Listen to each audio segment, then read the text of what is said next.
j'avais 15 ans, 16 ans, je portais pas les prothèses, parce que je n'avais pas d'appareil. Et il y avait un concert de pop musique à l'époque. Et j'étais fasciné par la basse et la batterie parce que je sentais la vibration sans les appareils. Et là, le rythme, il était très précis pour moi. Je me suis dit, il faut que je fasse de la batterie. Et je me suis vraiment, réellement inscrit au conservatoire. Mon professeur, il m'a dit une phrase unique. C'est pas parce que tu es sourd que tu n'arriveras pas, mais parce que, tout simplement, tu n'as pas l'habitude d'écouter. Écouter et entendre, c'est pas la même chose. Sourd sévère de naissance, Christian est aujourd'hui un musicien reconnu. Pour arriver à un tel niveau, il a dû surmonter énormément d'obstacles. À ses débuts, aucun cours de musique n'était adapté aux personnes sourdes.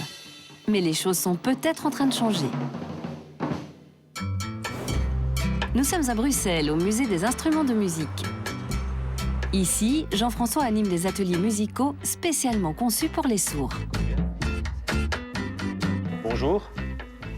Bonjour, ça va? Ça va bien? Maintenant, ensemble, on va jouer. Jouer des percussions. Après, les guitares électriques, batterie. Mais maintenant, on va jouer ensemble.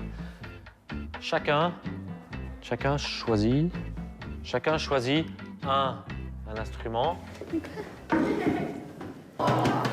Alors pour nous, le but, c'est vraiment de donner des outils aux personnes sourdes et aux personnes malentendantes pour que chacun puisse décoder ce qu'il ressent par rapport à la musique. Et par rapport à ça, elle peut dire oui, tiens, j'aime bien, ou tiens, non, je n'aime pas la musique, mais au moins, personnellement, elle peut mettre des mots sur ce qu'elle ressent, sur ce qu'elle vit par rapport à la musique. Pour commencer, Jean-François sélectionne des instruments pratiques à utiliser, relativement grands et qui produisent des fréquences basses. Et oui, les basses sont plus simples à ressentir que les aigus, y compris pour un sourd. Car il n'y a pas que nos oreilles pour percevoir les sons. Tout notre corps est sensible aux vibrations sonores, et particulièrement aux basses fréquences. Le son est une onde qui se propage dans la matière par contact. Donc le plus souvent, la matière, c'est de l'air. Et donc c'est via l'air que le son nous parvient. Il se fait que le corps humain est beaucoup plus sensible aux fréquences basses, par la simple et bonne raison que les fréquences basses, donc les sons graves, ont beaucoup plus d'énergie. C'est en apprenant à décoder les vibrations qu'une personne sourde peut percevoir certains sons que pourtant elle n'entend pas. Les sons plus aigus sont ressentis plus difficilement par notre corps, mais pour permettre aux sourds de les découvrir malgré tout, il existe différents moyens.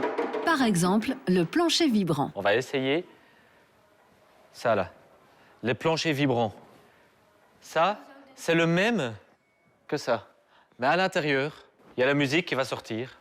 Et vous allez la sentir par les pieds, par les fesses, par les jambes, partout. D'accord? Le corps est donc un bon moyen pour découvrir la musique. Mais attention, être sourd ne signifie pas forcément ne rien entendre du tout. La plupart des personnes sourdes perçoivent tout de même certains sons. Tout dépend du degré de surdité. Pour la majorité des sujets que l'on dit être sourds, la surdité n'est que partielle. On trouve ce qu'on appelle des surdités légères, moyennes, sévères, profondes, avec des chutes localisées dans les fréquences moyennes ou dans les graves. Le plus souvent, ce sont les fréquences aiguës qui sont atteintes. Pour pouvoir faire de la musique, il faut donc apprendre à corriger mentalement ses défauts d'audition. Pour mieux comprendre, faisons une petite expérience. Vous allez entendre un son tel qu'un sourd l'entend. Écoutez bien et essayez de deviner de quel instrument il s'agit.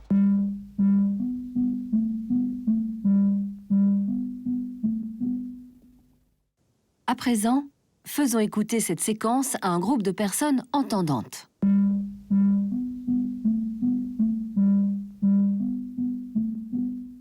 Alors?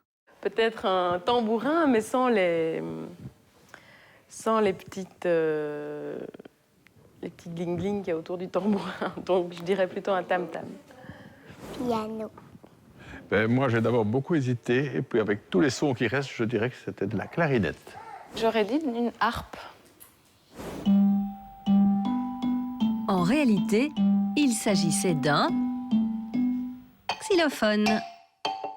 Allons maintenant à Paris, à la rencontre du créateur de cette expérience. Cela fait plus de 20 ans qu'il observe les effets de la musique sur les sourds. En fait, c'est en travaillant avec les enfants sourds que j'ai observé qu'ils réagissaient systématiquement plus facilement quand il s'agissait d'un son instrumental. Je pense que c'est celui qui passe le mieux au niveau de l'oreille déficiente et c'est celui aussi qui est traité le plus facilement par le cerveau parce qu'il a une courbe très régulière et simple qui fait qu'il est supérieur au son de la parole qui demande beaucoup d'opérations beaucoup plus complexes et encore pire quand il s'agit du bruit. Pour les enfants sourds, comme pour tous les bébés, il est donc important d'apprendre à s'amuser avec le son, à se faire plaisir avec de la musique. Retour au musée des instruments de musique.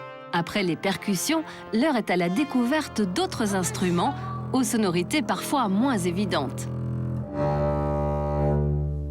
Après la démonstration de Jean-François, les enfants peuvent à leur tour manipuler les instruments.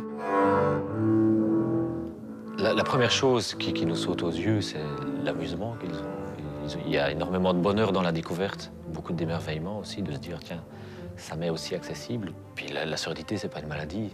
On peut entendre, écouter, c'est deux choses différentes. C'est vrai que les personnes sourdes n'entendent pas bien, ou n'entendent pas, mais on peut leur apprendre à écouter, ça c'est un fait. Et je pense que la musique est un beau média, c'est une belle manière que de pouvoir apprendre à écouter. À la fin de l'initiation, les enfants essaient d'improviser tous ensemble. À la difficulté de dompter son propre instrument, s'ajoute celle d'accompagner les autres.